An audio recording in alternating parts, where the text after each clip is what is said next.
every children's book tells a story, but every children's book has a story behind it. There are real people who wrote it. They went through certain circumstances to do that. And all of those, and they're really publishing stories or backstories, if you will, endlessly fascinate me. I mean, you give me any book title, and I am always intrigued to find out, okay, how did we get it? How did it come about? What happened in the process?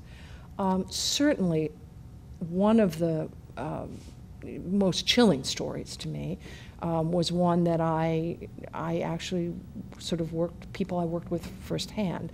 And Hans and Margaret Rey, who I knew both of them and loved them both and worked with them I was fortunate to work with them for many years, were German Jews living in Paris at the time that Hitler's army invaded France. And they had gone to Paris for a honeymoon, and they had stayed a little long. They'd stayed for 2 years, as Margaret said. They just fell in love with Paris. They never wanted to leave. And suddenly, they are in harm's way. And if you know, of course, anything of that period, the German expatriates were rounded up, put in concentration camps, and they were among the first people killed in France. And so they knew they were in danger. And they had train tickets, and the train stopped running. And so Hans went around bicycle stores. All the bicycles had been sold, but he found spare parts, and he put together a bicycle that they then got on and put their manuscripts in, and they started to pedal out of Paris ahead of the Nazis by 48 hours. So they slept in fields, and at one point they came up against a border guard, and he was stopping them, and he said, "What do you do?" And Hans said, "Well, I write books for children." And he said, "Well, let me see one of those books for children." And Hans pulled out a manuscript, and the man read it, and he laughed, and he said, "My kids would like this. You can go on."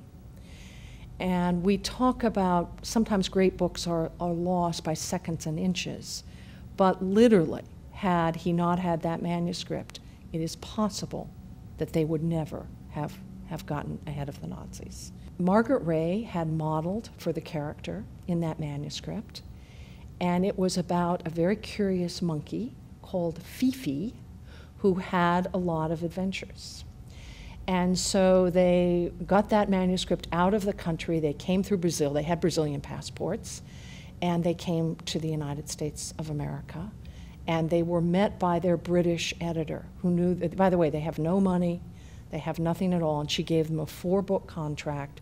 But she said, "I just don't see Fifi working in the United States as a name for a monkey."